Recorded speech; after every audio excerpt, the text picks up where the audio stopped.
বন্ধু তুমি আজ যতই আড়াল হও, ছেলেরা যত আড়ালই হোক, বাবারা যত আড়ালই হোক, আজকে হুজুরের সামনে গেলেন না, আজকে মসজিদের সামনে গেলেন না, আজকে দ্বীনের সামনে গেলেন না, আজকে মনে করলেন আপনি মসজিদে না গিয়েও তো জিন্দেগি চলে, হুজুরের কাছে না গিয়েও তো জিন্দেগি চলে, নামাজ ছাড়াও তো ভাত মিলে, আমিও তো বলি মিলে। আরে নামাজ ছাড়া ভাত তো কুত্তারও মেলে, ভাত তো জানোয়ারেরও মেলে, ভাত তো বেঈমানেরও মেলে। এটা তো আশ্চর্যের কিছু না বেটা। ভাত খাবার এটা তো বেঈমানেও খা।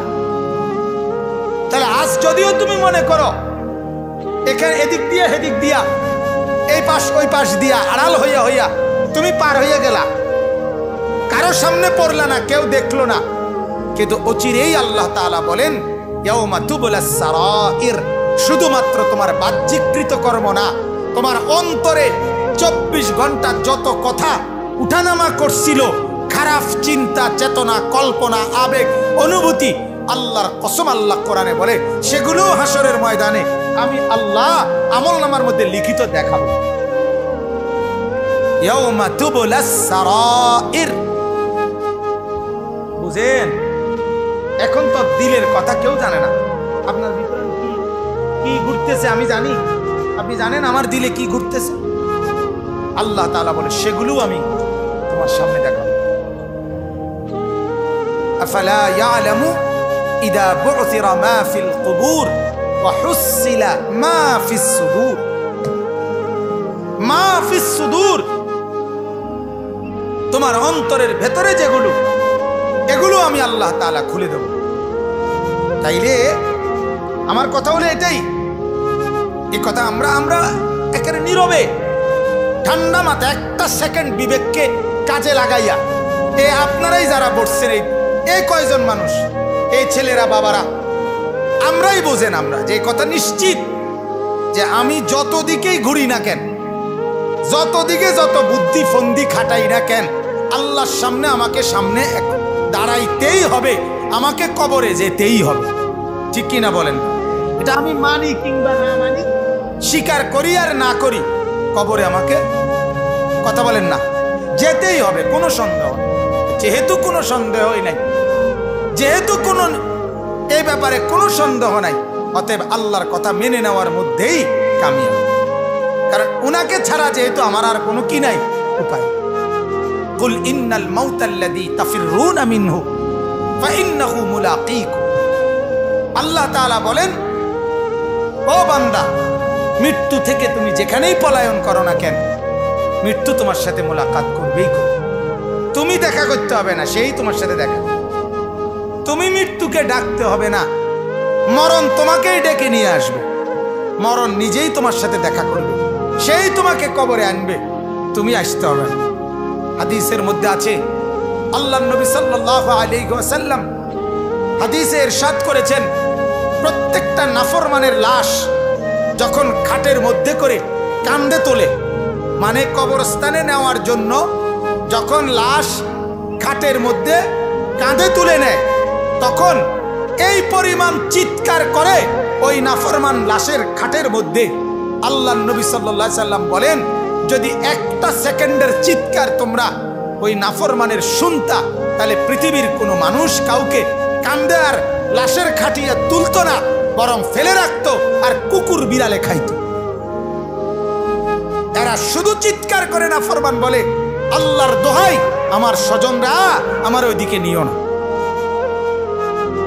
ওই কবরে আমারে নিও না, নিও না আমারে, ওইখানে নিও না, আমারে নিও না। হায় তোমরা আমারে কই নিচ্ছ? তোমরা না আমার স্বজন, তোমরা না আমার সন্তান। গতকালকের আগের দিন আমি এক মসজিদে আসরের নামাজ পড়ছি, তো মসজিদের পাশে কবরস্থান, এই কবরস্থানে আপনার আমার পরিচিত, আমার মাদ্রাসার সামনে, তো মসজিদের যে অজুর জায়গাটা, কবরস্থানের ওয়ালটা ঘেঁষা অজুর জায়গা, এই কবরের কবরস্থানের ভিতরে একটা কবর আপনার, আমি নিজে ওনার জানাজায় ছিলাম। উনি ইটালি প্রবাসী, অনেক সম্পদওয়ালা, অনেক মালওয়ালা ছিল। উনি মারা গেছেন, ওনার দাফন হয়েছে এটার ভিতরে। আহা, আমি দেখলাম অনেকক্ষণ তাকায় রইলাম, এই ওযু করতে বসে ওনার এই ট্যাংরা বেড়া দিয়া কবরটার মধ্যে, এই যে ফাঁক ফাঁকওয়ালা বেড়া বানায় না, এরকম বেড়া দিয়া আপনার কবরটার মধ্যে আছে।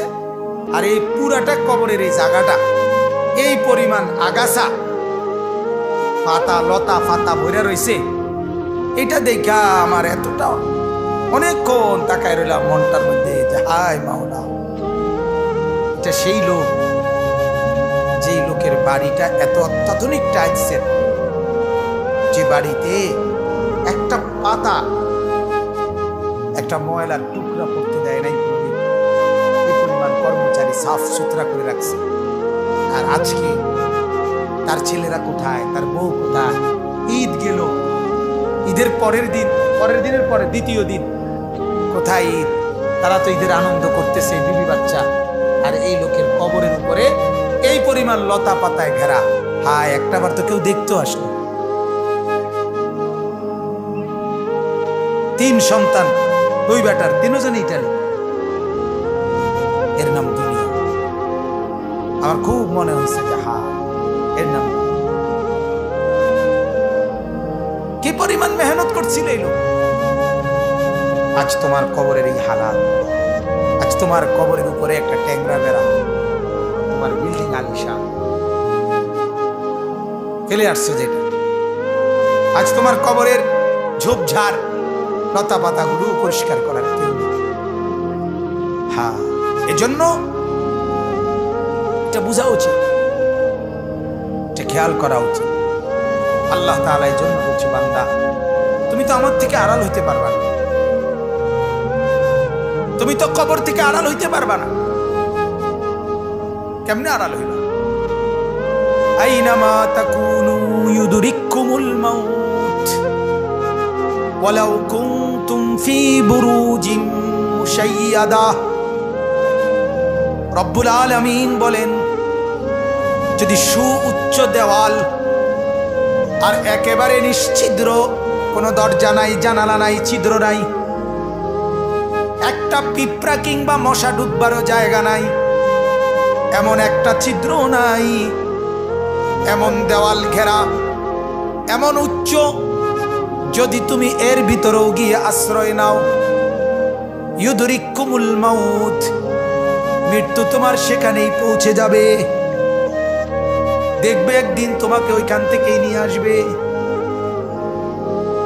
তাহলে আল্লাহ তাআলাকে বাদ দিয়ে ভাইয়া তুমি ভাবো, জওয়ান ছেলে যারা বলছো, যে কয়জন বাপ, তুমি ভাবো, তুমি ভাবো সারাদিনে কি করছো, সারাদিনে কি করছো, সারাদিনে কত বন্ধুর কত আবদার পূরণ করলা, অথচ নামাজ পড়তে পারলা না। কেন ভাইয়া? তুমি মুসলমান না, তুমি মুসলমান না, তুমি মুসলমান পরিচয় দাও কিভাবে? এখানেও তো অনেকে আছে, এই কয়জনের ভিতরও বেনামাজি চেহারা আছে, আমি দেখলেই চিনি। নামাজি মানুষ বহুত দিন ধরে দেখি না, চিনি তো।